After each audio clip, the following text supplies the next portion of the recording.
The silence of the streets. Hey, if you love dark, twisted true crime, smash that subscribe button, hit like, and comment below, because what you're about to hear will keep you up at night. The town of Ashwood was quiet, too quiet. On the surface, it looked like any other small town in the Midwest. Tree-lined streets, white picket fences, kids riding bikes in the late afternoon, neighbors waving as they mowed their lawns. But beneath the neatly trimmed hedges and glowing porch lights, a darkness lingered that no one could see, until the night of October 12th. It started with a scream. It was faint, almost swallowed by the hum of streetlights and the occasional passing car. Detective Marissa Holden, a veteran with over 15 years on the force, had learned early in her career that screams in small towns never came without reason.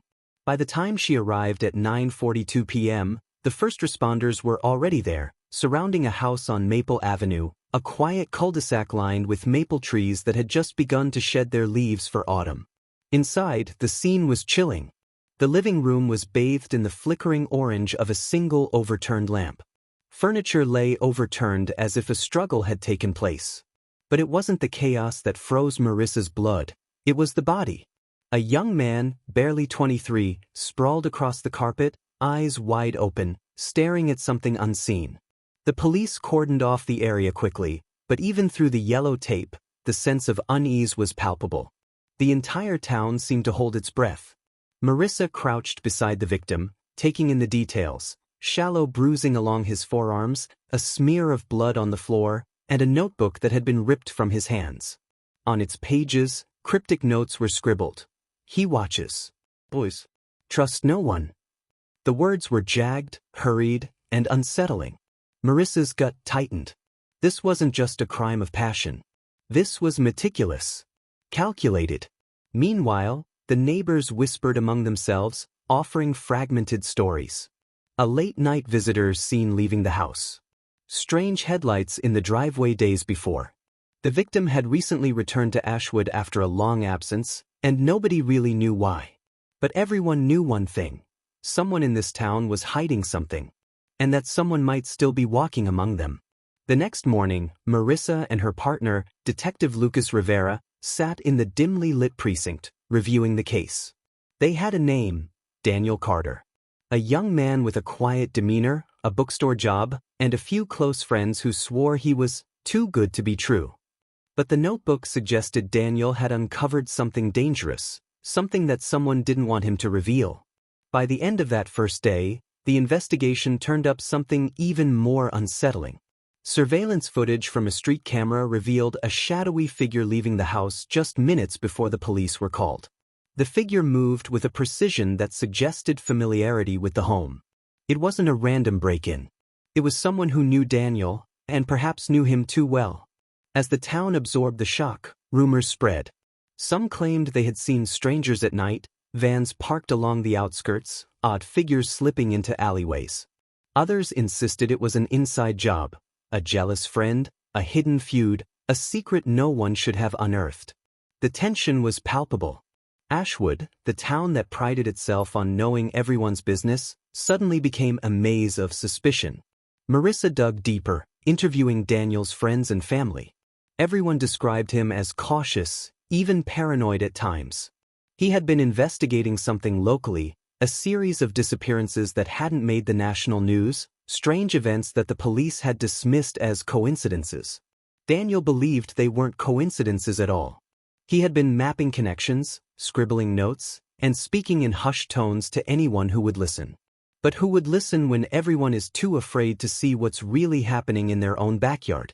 By the third day, the detectives discovered a hidden camera inside Daniel's bedroom, obscured behind a smoke detector.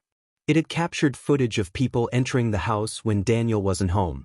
Faces blurred by distance, but the movements were deliberate, almost surgical. Marissa realized the danger wasn't over. Whoever did this was still watching. And Ashwood's serene streets, lined with friendly houses, were no longer safe. But the real shock came when they checked Daniel's laptop. A series of encrypted files hinted at a network, a small but sophisticated operation happening right under the town's nose. And then Marissa noticed something she couldn't ignore, a name that kept appearing, someone the town trusted, someone with influence, someone no one would ever suspect. Marissa and Lucas exchanged a glance that needed no words. Whoever this was, the game had only just begun. And the stakes were higher than they had imagined. That night, Marissa returned to the crime scene alone, under the cover of darkness. Streetlights flickered as she retraced Daniel's last steps. The air was thick with the scent of wet leaves and decay. Then, at the edge of the backyard, she noticed it, a door, half buried under fallen branches. She brushed the debris aside, revealing a rusted metal lock. Her heart pounded in her chest. She knew what was behind it would change everything. But when she finally opened the door, the darkness inside swallowed her flashlight's beam. And in that instant, Marissa realized Ashwood had been hiding more than just a killer. Secrets in the shadows. Before we dive deeper, hit that subscribe button, drop a like, and comment if you're brave enough to follow this story, because the darkness hiding in Ashwood is far from over. Marissa's hands shook as she held the flashlight over the gaping basement doorway. The metal stairs groaned beneath her weight, protesting as she descended into the unknown. Every instinct screamed at her to stop, to call backup, but the detective in her, the one who had chased killers through alleys in Chicago and interrogated gang leaders in Los Angeles, pushed her forward. She had to know. The basement was musty, cold, the kind of oppressive damp that seeps into your bones. Her flashlight beam cut through the shadows, revealing a scene that made her stomach twist. Files, boxes, and shredded papers littered the concrete floor. But it wasn't just the mess, it was the patterns. Every item seemed deliberately placed, almost ritualistic. Daniel had discovered something here, something someone didn't want him to find, and whoever had left this mess wanted him to pay the ultimate price. Marissa noticed a faint trail of blood, not fresh but not completely dried either. It led to a corner where a small desk had been overturned. Scrawled across a wall in what looked like pencil marks were names, dates, and locations, all connected with lines, an intricate map of disappearances, events, and odd transactions. Whoever created this chart had a detailed knowledge of Ashwood, the townspeople, and their secrets. Detective Lucas Rivera arrived just as Marissa snapped a photo of the wall. "Marissa," he whispered, eyes scanning the basement with a mix of fear and fascination, "this is bigger than I thought." Daniel didn't just stumble onto something. He was digging into a network. A network of people covering things up, maybe even orchestrating them. Marissa nodded grimly. "And it's still active. Whoever killed him is probably closer than we think." The detectives worked silently for hours, cataloging evidence, photographing every detail, and trying to make sense of the tangled web Daniel had uncovered. Every name and date raised more questions than answers. Why were these disappearances never reported? How had someone manipulated the town into ignoring them? And most importantly, who had the power and influence to keep such darkness hidden for years? By the next morning, word had spread through Ashwood. Residents whispered about Daniel's murder and the basement discovery, but no one came forward. Everyone claimed ignorance, but Marissa knew better. Fear had gripped this town, and fear was a dangerous ally to killers. Then came the first break, but it didn't feel like one. The town's local newspaper, the Ashwood Gazette, published a story about Daniel's death. But the article was sanitized, stripped of the basement details, mentioning only a tragic accident and a vague investigation ongoing. The reporter, a young man named Simon Hale, had been one of Daniel's friends, and when questioned by Marissa, he hesitated.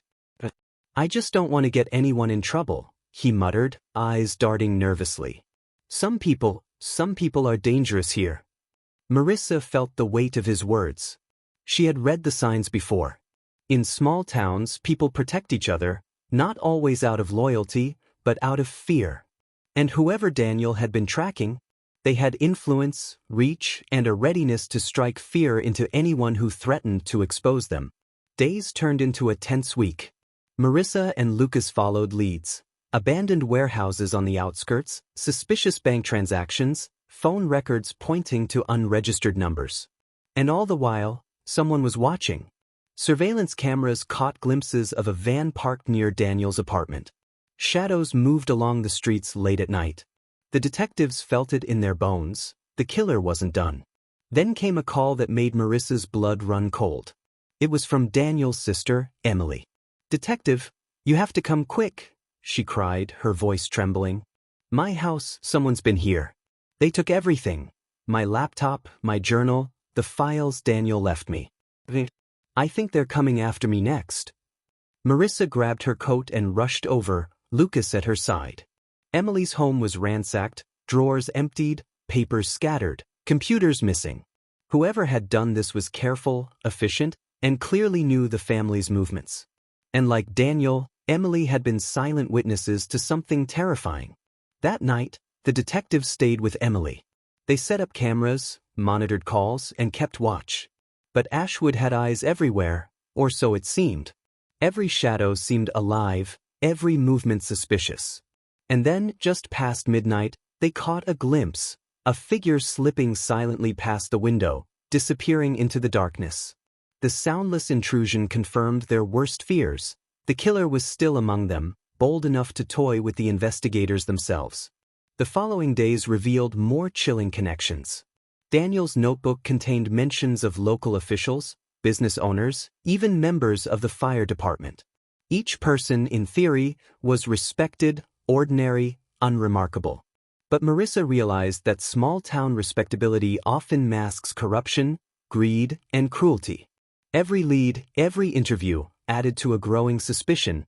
Ashwood's serene streets hid a network of complicity. Marissa and Lucas discovered something that changed the investigation entirely: a pattern in the disappearances. Every victim had some link to a single, influential family, the Hawthorns. The Hawthorns had lived in Ashwood for generations, owning businesses, wielding influence, and maintaining a near-mythical reputation. But buried beneath the polite smiles and charity donations were shadows, accidents, disappearances, rumors of threats, all quietly dismissed by a fearful populace. Determined to confront the truth, Marissa visited the Hawthorne estate alone, posing as a concerned citizen. The house loomed large, its Gothic architecture more intimidating in the gray morning light. She rang the bell, heart hammering, palms sweating. When the door opened, she was greeted by a man in his 50s, clean-cut, polite, but with eyes that seemed to pierce right through her. "I'm Detective Holden," she said calmly, flashing her badge. "I need to ask you a few questions about Daniel Carter." The man smiled, smooth, controlled, almost rehearsed. "Detective, such a tragedy. Daniel was a good boy. But you must understand, rumors, accusations, they spread easily in small towns." Something in his tone, the measured cadence, set off alarms in Marissa's mind. She noted everything: the way he avoided eye contact when she mentioned the disappearances, the subtle tightening of his jaw when she referred to the Hawthorne family connections. This wasn't just a polite avoidance. It was calculated deflection. That night, Marissa returned to the precinct, piecing together evidence. Every clue, every interview, every shadowed corner pointed back to the Hawthorns. The family had influence, money, and connections. They could manipulate the town, silence journalists, and intimidate witnesses. But now, Marissa realized something terrifying. The closer she got to exposing the Hawthorns, the closer she was to becoming a target herself. Then, the break Marissa had feared came. Emily Hawthorne, the youngest member of the family, had disappeared. No note, no witnesses, nothing. Just like Daniel. Marissa and Lucas realized the killer was escalating, sending a warning: dig deeper, and more lives would be at risk. By the time Chapter 2 closed, Ashwood was no longer a quiet town. It was a trap. Every friendly face could hide menace. Every shadow could conceal danger. And Marissa knew that the next steps would demand courage, cunning, and the willingness to confront the darkest corners of a seemingly ordinary town. As she stared out at the dimly lit streets that night, she whispered to herself, "Ashwood isn't just hiding a killer, it's hiding a legacy of fear. And we're running out of time." But even as she spoke, a movement in the alley across the street caught her eye. A figure, watching, waiting, patient. Someone who had planned for every move, every decision, every investigation. Someone who would not stop until Ashwood's secrets remained buried forever. And in that moment, Marissa realized the true terror. The streets weren't silent. They were listening. The shadows strike back. Before you get lost in this final chapter, remember to smash that subscribe button, hit like, and comment below if you think you could survive a town like Ashwood, because what happens next will shake you to your core. The night was thick with fog, the kind that seemed to swallow streetlights and twist shadows into monstrous shapes. Marissa and Lucas sat in the unmarked car at the edge of Hawthorne Estates, their eyes scanning the property. Inside, a gala was taking place, or at least, that's what the exterior suggested. In reality, the Hawthornes were hiding something far darker, the culmination of years of manipulation, fear, and murder. Detective Holden's phone buzzed, a text from an anonymous source. Check the south wing. Now. It was Daniel's voice, or rather, the evidence he had left behind leading her here. Marissa's pulse quickened. Every instinct screamed that this was a trap, but she had no choice. If the Hawthornes had Emily, time was running out. They approached the south wing cautiously, each step muffled by fog and wet leaves. Lucas held the flashlight, casting long, swinging beams across the stone pathway. The air smelled of damp earth and decay, and a strange tension wrapped around them, like the estate itself was holding its breath. As they entered, the ornate interior of the mansion gave way to something entirely different. The walls of the corridor were lined with locked doors, each numbered and heavily reinforced. Dust covered the floors, but scuff marks suggested recent activity. The hum of electricity echoed faintly from behind the walls. Someone, or something, was active here. Marissa tried the first door. But Lucas tried the second. But by the third door, they heard muffled sounds, a voice, faint and trembling. Marissa signaled Lucas to stay back, then pressed her ear to the door. "Emily," she whispered. A soft cry came from inside. "Yes, help me." Without hesitation, Marissa kicked the door open. Inside, a small, dimly lit room revealed Emily Hawthorne, tied to a chair, a gag in her mouth. Her eyes were wide with terror, and her hands shook violently. The faint smell of fear and sweat hung in the air. The detectives rushed forward, cutting the ropes, and Marissa held Emily tightly. "You're safe now," she whispered, but deep down she knew the danger was far from over. A sudden creak echoed behind them. The shadows in the corner shifted, and then he stepped forward, the head of the Hawthorne family, William Hawthorne. Tall, imposing, with eyes colder than steel. His smile was slow, calculated, and utterly terrifying. "Detective Holden," he said, his voice smooth but dripping with menace, "I've been expecting you." Marissa squared her shoulders. "William Hawthorne. It ends tonight. We know what you've done. All the disappearances, the threats, the murders, you're finished." He laughed softly, a sound that made the walls of the room vibrate with malice. "You misunderstand me, detective. I am not finished. I am protected. Ashwood protects me. Every move you make, every investigation, is simply part of a game I am winning." Lucas tightened his grip on his service weapon. Emily's life isn't part of any game. William's gaze shifted toward Emily, who shrank back. "Oh, but it is, detective. It always is. Every person who uncovers the truth becomes a player in my little experiment." Daniel Carter was a curious one.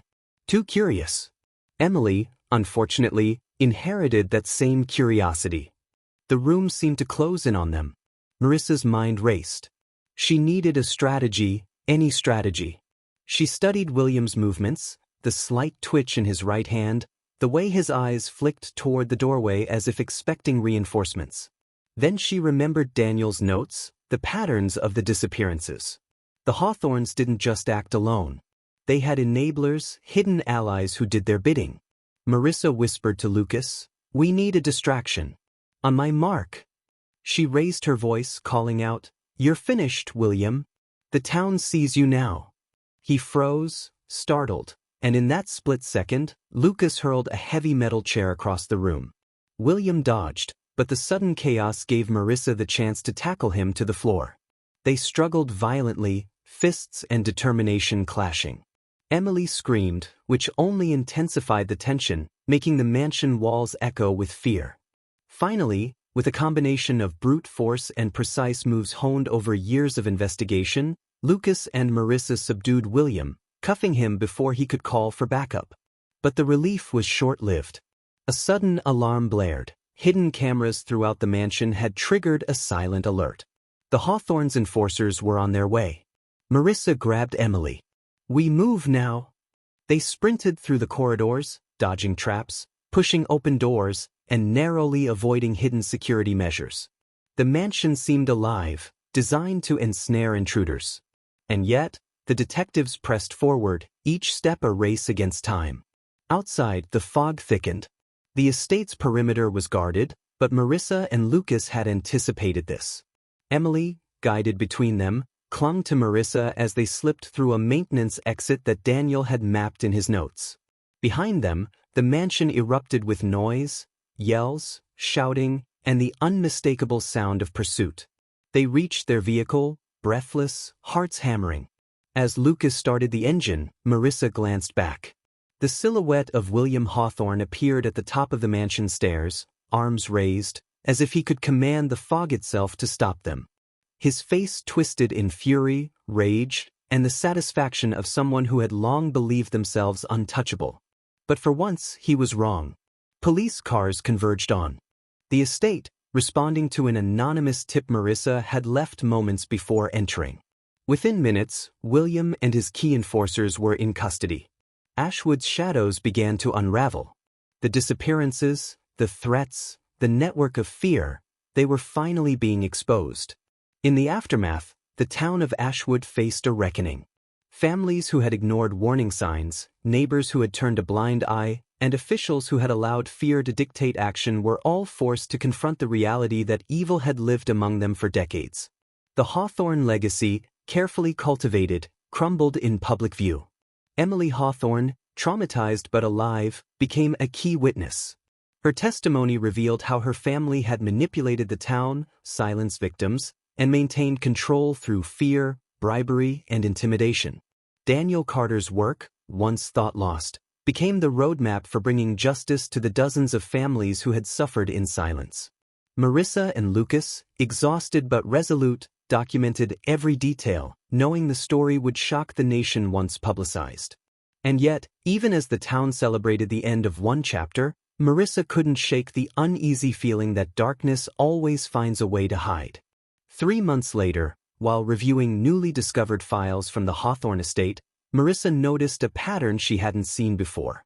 One name kept appearing, a man who had always been on the periphery of the investigation, seemingly harmless, a community volunteer who had attended every town meeting and charity event. The files indicated he had been coordinating with the Hawthornes for years, keeping tabs on victims and manipulating evidence. Before she could alert Lucas, a package arrived at the precinct. Inside, a single flash drive labeled, "For Marissa, there's more." The screen lit up with footage showing a house in Ashwood, eerily familiar, and a figure standing at the window. The handwriting on the side of the video read, "You thought it was over." Marissa sat back, heart pounding. The town had exhaled, believing the nightmare was over, but the shadows had only shifted. Whoever had survived the Hawthorne downfall was still watching, still plotting, and still within Ashwood streets. The final realization settled in. The silence of Ashwood streets had been broken, but not all the darkness had been exposed. Evil, as Marissa now knew, isn't always loud. It waits, quiet and patient, until the moment it can strike again. And in Ashwood, it was waiting. Detective Holden turned to Lucas. "This isn't over," she said quietly. "It's only the beginning. And the streets, they're still listening." Outside, the fog rolled across the town like a living thing, swallowing streetlights and houses alike. Somewhere, a shadow moved between the trees. The viewer could feel it. Ashwood, this quiet little town, would never be the same again. And as the screen fades to black, the echo of a single, chilling thought remains. They thought the killer was behind bars, but the game is far from over.